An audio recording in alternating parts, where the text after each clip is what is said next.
Yeah, folks, almost at the end of the year now, which is terrifying. Jumping straight into things, I was planning to release ARESDA's launch date trailer prior to this video, but I soon realised that, well, it'd be nice if I could release the trailer to coincide with the creation of the game's Steam store page, but since that would technically be illegal for me to do until January, this will have to wait for a few more weeks. More on my plan for that at the end. For now, I just want to talk about the process of making the trailer.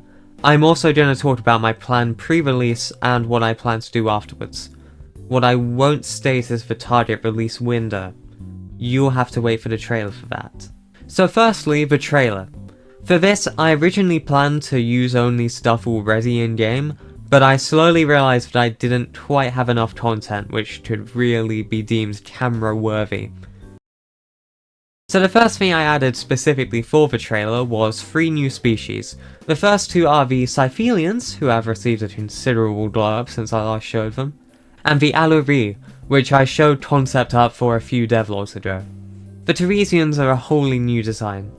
I knew they should be slightly more blocky, as I don't really have any species with that body type at present, and they underwent considerable retooling during modelling. That process still isn't done for any of these species, by the way. I'm probably going to have to redo most of these models at some point, as they do have slightly weird deformation. For now, I also made a dramatic improvement to how I handled character creation. I've implemented both a species prefs and a character prefs class, which provide data for creating an NPC or player. I've also finally implemented an actual clothing system, hopefully allowing me to make clothes shops at some point and just making it way easier to do clothes for characters. There are still a lot of things regarding clothing that I still haven't done though, mainly surrounding spacesuits and breathing. But that will still require some more thought and, honestly, that isn't really a priority for me at present. Finally, I added a really janky system for making the characters board trains and buses when they show up, and it seems to work quite questionably, so that's good. And all of that to get 1 minute into the trailer. Yeah, Jesus Christ, I did not need to do all of that. But it was definitely worth it long term, as it allows me to create characters for the storylines, and also more accurately shows the diversity of species I'm currently planning for ARESDA. Anyways, the next clip is a Perius lifting off from Utricaster Spaceport. I redesigned the plumes for this rocket, and also fixed the landing sequence for the 5th time, primarily for a video which I posted in November. But it also makes this sequence a bit nicer too.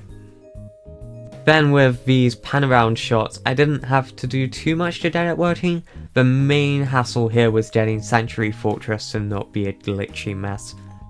By the way, I'm not sure if I showed this before, but this is the Sanctuary Fortress, capital city of the CKP. Next is a clip of President Seduma's first speech, which was a rather late addition. I added it because I wanted to hint more towards storyline content, and I also wanted that juxtaposition between showing the capital of the UCOP and the capital of the CKP right next to each other, which I think works quite well for setting up that conflict. Speaking of the storylines, I've been working on them too, but I haven't really got much to show for it at present. I do have a kick-ass cutscene for the combat storyline, and also some music for both storylines as well, but those are a bit too spoilery for me to show at the moment. Anyways, one major hurdle I've struggled with in this trailer is just how many bugs I found making it. Genuinely, there was so much stuff that I genuinely don't know how I didn't realise any of it would be a problem, especially with combat. Like, I had to spend a day debugging for really the most stupid mistakes possible. Like, I hadn't actually added all of the missile launchers to the spacecraft correctly, and so then when it tried to actually save their contents, it didn't actually see the missiles were there, and so it didn't save, and just a whole bunch of other issues like that. I mean, Jesus, I really need to get some people to playtest this ASAP, making it even more important that I sort out this Steam page. Anyways, all of the bugs which I did find have now been patched, and I also managed to successfully get the 6 seconds of footage which I wanted, so... Luckily for me though, the rest of the trailer was smooth sailing, and I'm quite happy with the final result. I'm planning to release it on the 7th of January next year, same day as the Steam page launch. As for the launch of the game itself, well, the first release isn't going to be complete. I want to say that out of the gate. It's going to be the first parts of both storylines, along with all major species which are important to their function. Standard gameplay beyond this is a pretty common space exploration game affair.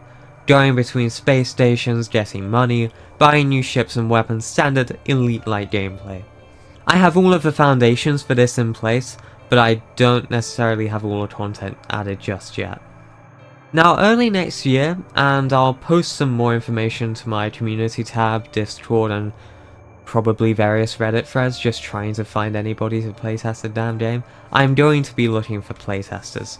By then, I'll probably have implemented a tiny bit of at least one of the storylines, but at the moment I'm primarily thinking I will create a dedicated test storyline for testing all of the necessary features, such as travelling with spacecraft, dialogue, combat sequences, cutscenes, and overall it's going to be a test of my storytelling ability as well. So overall, I need to catalogue all of the bugs, I need to find all of the gameplay suckiness bits, and I just need to make this game as good as I can get it before the first release. I'll post more info when I get the chance. So what about afterwards? Well, I still have 2 stories to tell, and those will take quite some time to do. Hopefully not as long as the first chapters take, but we'll see. And once those are done, well, I'm not really planning to support this game long term. It is only single player after all, and I do want to move on from... I'm just ruining my shot now. At the moment, the main reason why I'm continuing with ARESDA is just because I really want to tell these stories and actually, get to share them with the outside world, because I've had these ideas of the greater galaxy of ARESDA stuck in my mind for the past 5 years. I really need to get them out of there, so yeah, that's the main reason why I keep going with this project. So once I'm done with those, I might make another storyline later down the line if I have some free time to kill. Maybe to explore some of the areas which I haven't really elaborated on much. For example, the Principate of Carina is the main sort of area which I haven't really talked about at all. But all of that's for future me.